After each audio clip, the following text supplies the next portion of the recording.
সবাইকে স্বাগতম। আশা করি সবাই ভালো আছেন। আমি তামজিদ। আজ আমি যাচ্ছি ভোলা থেকে ঢাকা আমার প্রিয় বন্ধুদের সঙ্গে। আমাদের এই ভ্রমণটা হবে অনেক মজার, অনেক আড্ডা ভরা। তাই পুরো ভিডিওটা দেখুন, আপনারাও আমাদের সাথে আনন্দ ভাগ করে নিতে পারবেন। তো আমরা সবাই ব্যাগ গুছিয়ে ফেলেছি, পানির বোতল, কিছু শুকনো খাবার, চার্জার সব প্রস্তুত।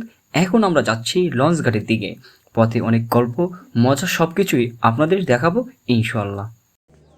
আমরা এখন কর্ণফুলী নয় লঞ্চে উঠে গেছি। খুব সুন্দর আর পরিপাটি একটা লঞ্চ। আমরা একটা কেবিন নিয়েছিলাম এবং নদীর হাওয়া খেতে খেতে যাত্রা উপভোগ করছি। বন্ধুরা সবাই একসাথে আছি বলে আনন্দটা যেন আরও দ্বিগুণ।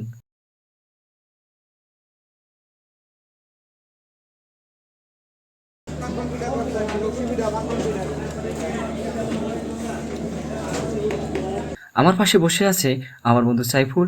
এমনিতেই বনে অনেক উচ্ছ্বসিত। আমরা সবাই মিলে চা খাচ্ছি, গান শুনছি আর নদীর দৃশ্য উপভোগ করছি। এইসব মুহূর্ত খুব বেশি স্মরণীয় হয়ে থাকবে।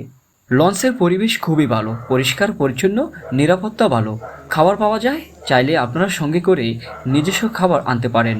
বসার জায়গাগুলোতেও আরামদায়ক, রাতে ঘুমানোর ব্যবস্থা থাকলেও আমরা এক গল্প করতে করতে সময় কাটাচ্ছি। তো আমরা লঞ্চে কী ধরনের মজা করলাম তাহলে দেখুন।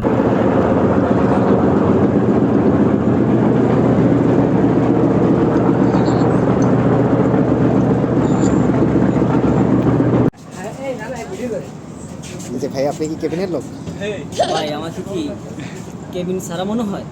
আপনার চেহারা স্রোত দেখে তো মনে হয় না আপনি কেবিনের লোক। আপনি এখানে আসলেন কেন? থার্ড ক্লাসের যাত্রী, আপনি ফার্স্ট ক্লাসে। ভাই আমার ভিআইপি কেবিন। আমি একটু কথা বলতে চাই। এই লোক আমার ভাই জায়গায় আপনি কি জীবনে কেবিন নেয় নাই। লঞ্চে স্টাফ মনে হয়? হ্যাঁ ভাই আমি বলেন। দর্শক দেখতে পাচ্ছেন, এই যে এই মুহূর্তে আমরা আমি কিন্তু কেবিনে নিছি। এই আমার যে কেবিন VIP আমরা কেবিন। এই মুহূর্তে একজনকে 230 ধরে ফেলেছি। নাম্বার, তিনি তৃতীয় ক্লাসের যাত্রী হয়ে তিনি প্রথম ক্লাসে ভ্রমণ করেন। কিন্তু আমার কেবিনটা আমি দেখতে পারবো না, আমি বিশ্বাসই না হয় দেখতে উনি পারবো না। তৃতীয় শ্রেণীর যাত্রী হয়ে উনি প্রথম ক্লাসে ভ্রমণ করতেছেন। তুই আমার কথা ভুল আছে, আমার ফিরে যাচ্ছে। যা একটু সারা উনি গেছে আছে। নদীর উপরে বসে থাকা হালকা বাতাস, ঢেউয়ের শব্দ সব মিলে এক অন্যরকম শান্তি পাওয়া যায়। শহরের ব্যস্ততা থেকে দূরে এমন একটা যাত্রা মনটাকে হালকা করে দেয়। অনেকটা সময় পরে আমরা এখন ঢাকায় পৌঁছে গেছি। আমাদের এই যাত্রা অনেক আনন্দদায়ক ছিল। আপনারা যারা নদীর পথে যাত্রা করতে চান, কর্ণফুলী নয় লঞ্চে হতে পারে একটি ভালো বিকল্প। ভিডিওটি যদি ভালো লেগে থাকে তাহলে অবশ্যই লাইক, কমেন্ট এবং সাবস্ক্রাইব করতে ভুলবেন না। আবার দেখা হবে পরের কোনো নতুন ব্লগে। সবাই ভালো থাকবেন।